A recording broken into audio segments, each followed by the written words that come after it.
Sentinel? Are you okay? Vax nudged the Sentinel. The Sentinel looked around. Where am I? My apartment? Vax paused. You took us home. Well, two did. What happened? The Sentinel sat up, leaning on his hands. Sentinel, rest. Vax lightly pushed him back down. The Paradox Master saved you. He stopped that wall from falling on you. You hit your head. You should be fine. Vax. The Sentinel remembered. You can... Yeah, I asked the Paradox Master what it meant, but... The Sentinel sat up abruptly in the couch, startling Vax. Where's the box? The Sentinel held his back. Ah! It's over there. The Sentinel turned his head to see a pile of random parts and pieces lying on the table. At least, what's left of it. Damn it! The Sentinel shook his head. Rogar, he said in a moment of realization under his breath. I thought I killed him. I hoped I did. I assumed he was on the planet when it blew. Yeah, Vax looked down at the ground. The Paradox Master said he recovered the box blueprints from your lab. You should be able to remake it. The lab! The Sentinel let out, annoyed. Rogar really wants revenge in every way possible, huh? What's his deal? What happened while I was out? He left a note for you. The Paradox Master. What did it say? Something about death and inevitability? Sounds great, the Sentinel said, exasperated and with a sarcastic tone. The box's reconstruction took the Sentinel only a few days. He never ventured out of his workspace during that time.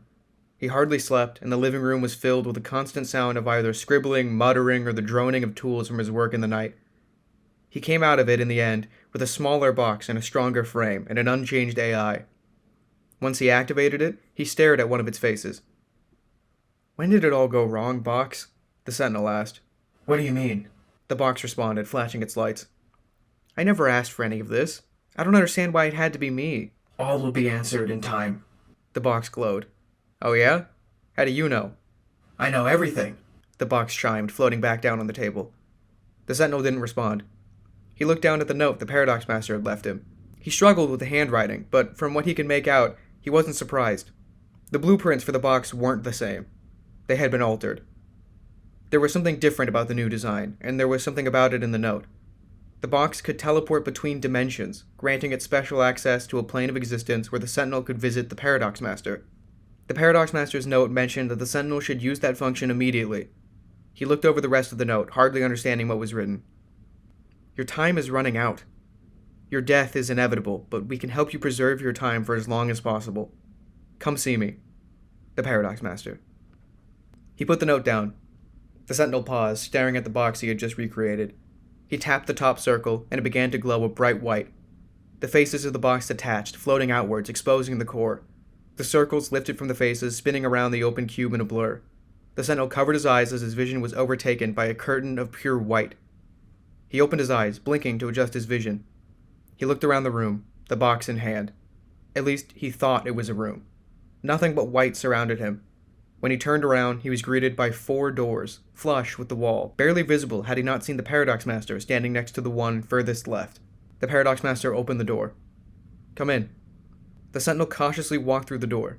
He was greeted with what seemed to be the vast emptiness of space. The door closed behind him.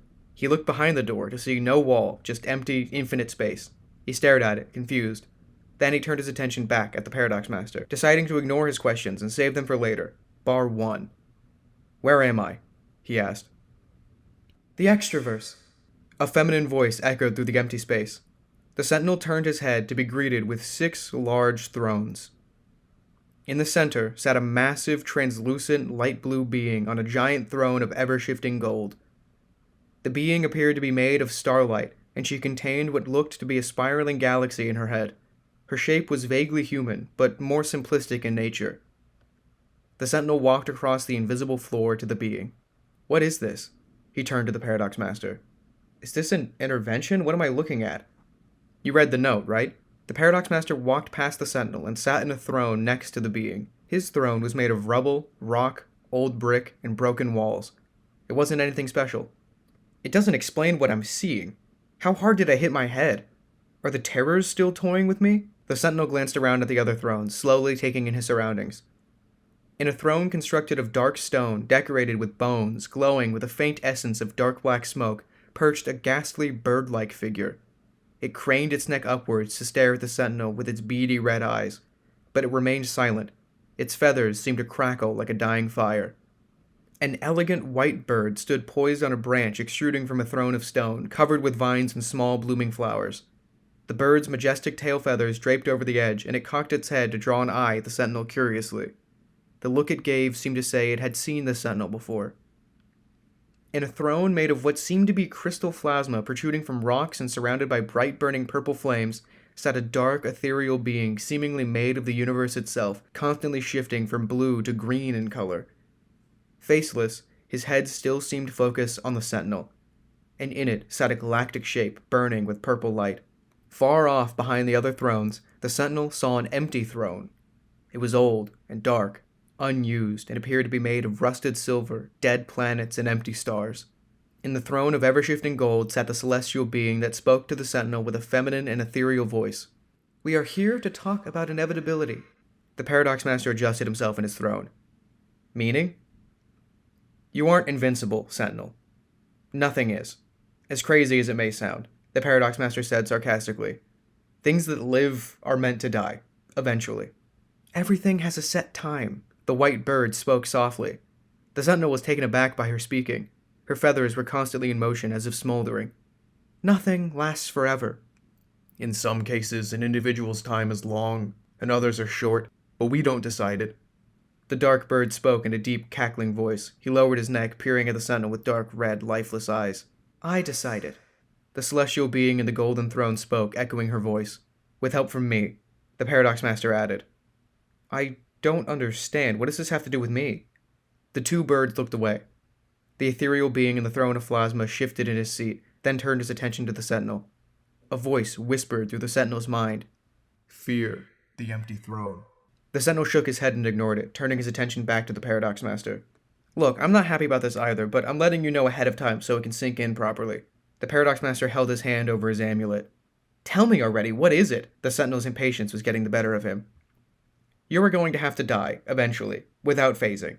"Obviously," the sentinel interrupted, sort of matter of fact. "By the orders of a Paradox Master," the Paradox Master continued. He stood from his seat. Black smoke surrounded him, and his clothes had changed. He wore a long, dark cloak. He pulled the hood over his head. "You're the cloaked man. You're the one who's been killing me? You're the reason I changed? The reason I couldn't even keep my own life?" He raised his voice at the Paradox Master. "You could have saved Matrona. You could have saved Kogar. None of this needed to happen." He began to make his way to him with quick pace. The large, star-like being held out her arms, stopping the sentinel in his tracks.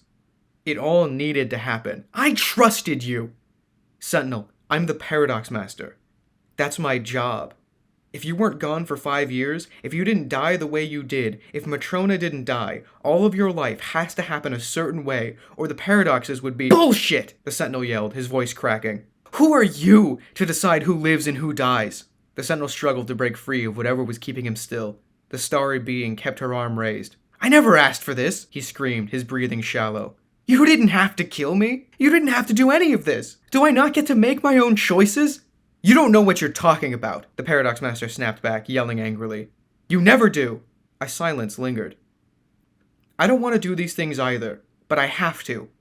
It's my job." "Says who?" the sentinel asked behind tears and anger. "Time!" the Paradox Master yelled, followed by a short, bitter chuckle. The sentinel paused in confusion. The Paradox Master gestured towards the galactic being.